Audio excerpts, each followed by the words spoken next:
Welcome to Stalking the Pantry with Hal, a series of articles, videos, and other ramblings to provide information and resources to help everyone to be better prepared, and hopefully have some fun along the way. Today I'm going to be sharing some tips and techniques for preparing corn. So corn, when it comes, is really beautiful, especially at this time of year. And it's readily available. Maybe you even have some in your garden. But there's always the problem of getting the husk and the silk off of it easily.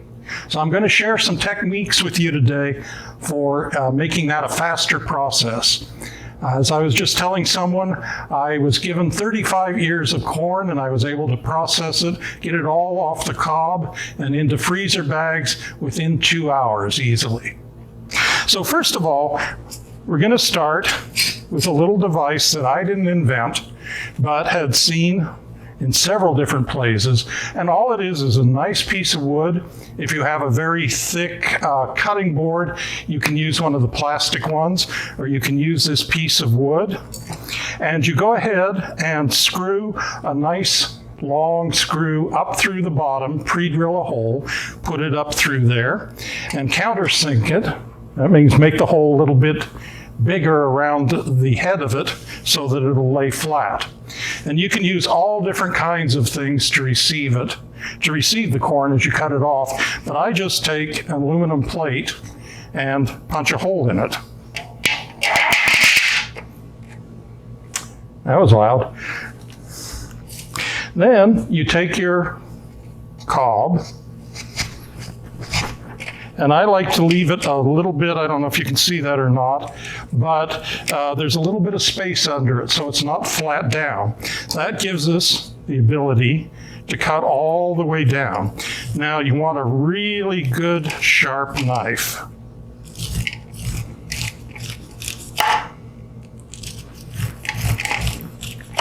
You can see it just goes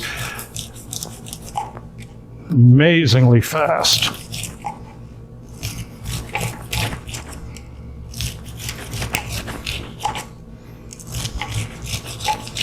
And you don't want to cut too far into it because you don't want any of that tough cob material in there.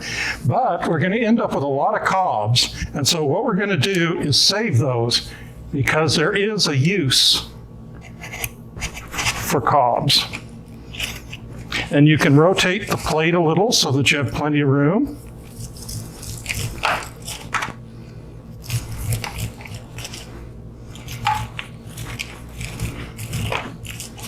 And you just start the cut and press the knife against the cob, and that will guide it.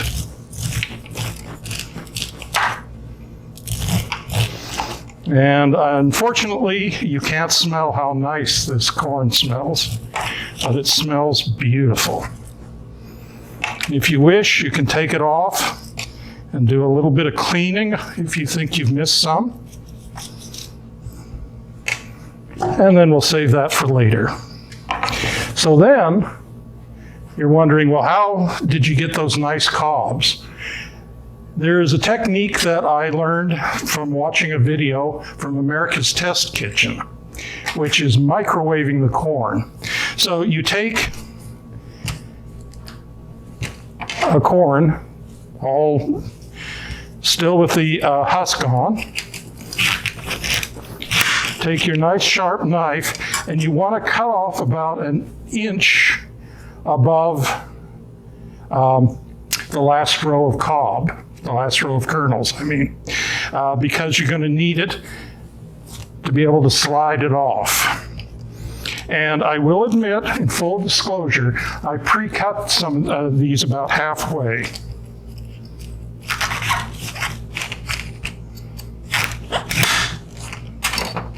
There we go. We're going to save that. And then we're going to take these and put them in the microwave for about 2 minutes. So I'll be right back. All right, so this has been in for about 2 minutes. And you can see how easily that comes off.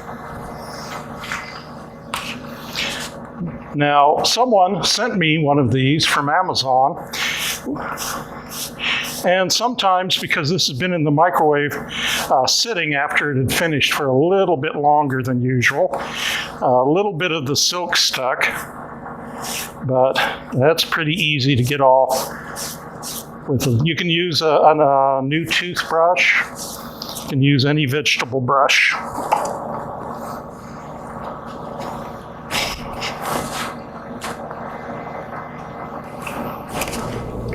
All right, so here is another ear of corn right out of the microwave.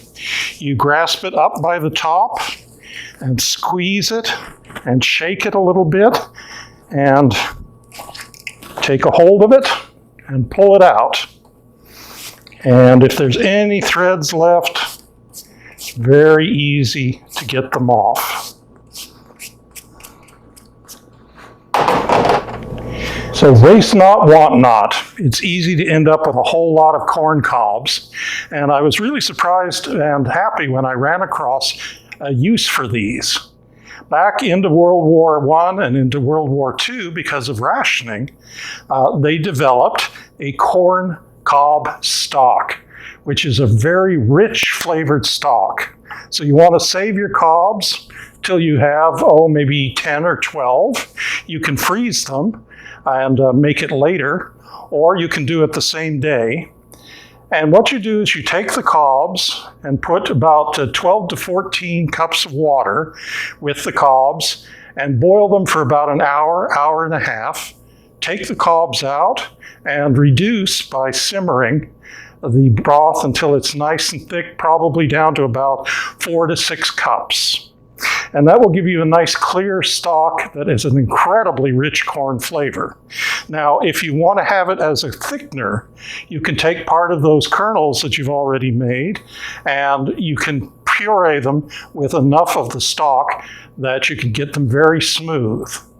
And so you can have both a clear broth, but the pureed thick stock is really good for thickening up any soups or stews, but also it's a heck of a way to start a pudding or a corn custard. And so thank you for joining us, and enjoy the produce of the season. Thank you for spending some time with us as we explore preserving food at home. If you'd like more information about the Center for Food Preservation Arts, visit our website at preservefoods.blogspot.com. You can also find more videos on our YouTube channel, and please like us on Facebook. There are links at the end of this video, but also in the comments section. So please join us at our next virtual canning party as we continue stocking the pantry.